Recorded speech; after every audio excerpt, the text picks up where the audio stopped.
नील और शनाया गौतम को गुस्से में देखते हुए बाहर चले गए। हॉल में सन्नाटा छा चुका था। गीता को अभी तक अपनी आंखों पर यकीन नहीं हो रहा था। वो मुस्कुराते हुए सोफे पर बैठ गई। गौतम, एक बार रूम में आओ, मुझे तुमसे कुछ जरूरी बात करनी है। ये बात सुनते ही गौतम अवनी के पीछे पीछे चला गया। गौतम, तुमने इस अपॉइंटमेंट लेटर के बारे में मुझे बताया क्यों नहीं? अवनी, मैंने झूठ बोला था। ये लेटर फेक है। मैंने same to same appointment letter की कॉपी बनवाई थी। क्या? अवनी अगले ही पल उस लेटर को ध्यान से पढ़ने लगी।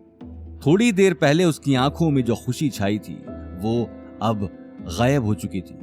उसके पैरों तले जैसे जमीन ही खिसक गई थी।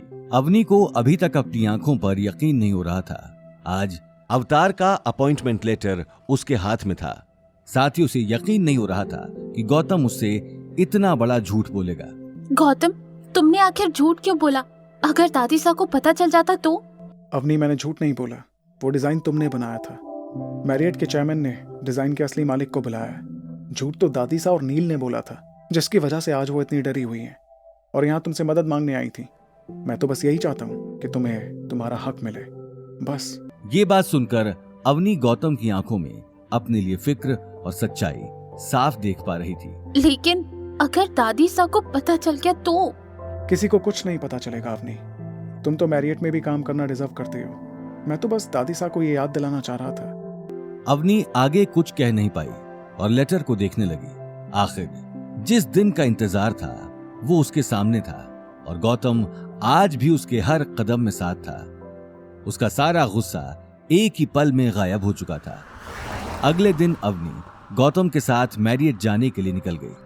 दादीसा ने सुबह ही कॉल करके उसे टाइम पर आने को कह दिया था। दादीसा कॉन्ट्रैक्ट साइन होने में किसी भी तरह की गलती नहीं करना चाहती थी। कार से जाते हुए अवनी एक टक बाहर देख रही थी। आज जोधपुर की हवाओं में उसे एक अलग सी कशिश दिखाई दे रही थी। देखते ही देखते गौतम ने कार पार्किंग में लगा दी और अवनी के साथ बिल्डिंग के अंदर चला गया। ऑफिस के अंदर पहुंचते ही सभी लोग मुस्कुराते हुए अवनी को देख रहे थे।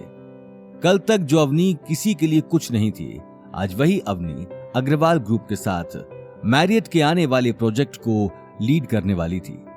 सभी लोगों की आंखों में अब उसके लिए इज्जत साफ दिखाई दे रही थी।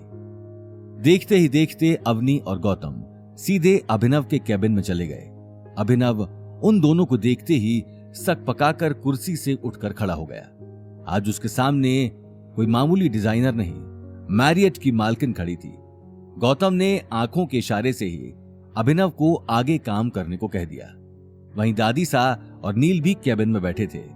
आखिरकार आज मैरियट के साथ बहुत बड़ी डील साइन होने जा रही थी।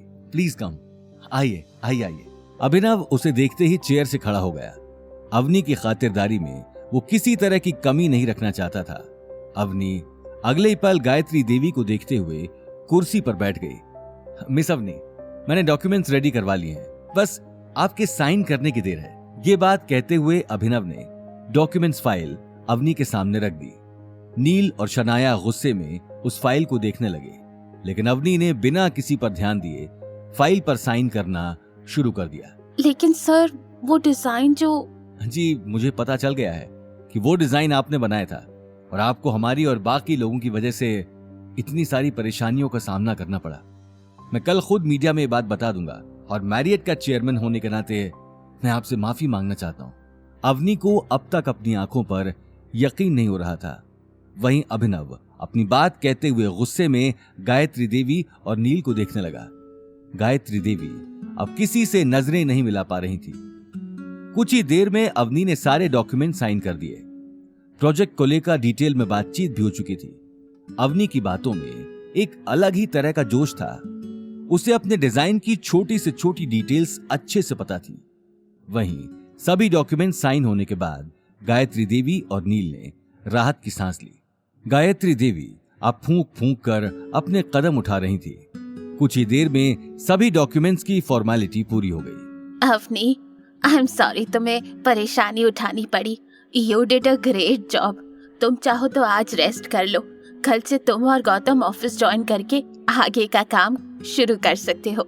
ये बात सुनते ही अभिनव ने अवनी के साइन किए हुए डॉक्यूमेंट्स अपनी शेल्फ में रख लिए और गौतम को देखने लगा। जी दादी सा।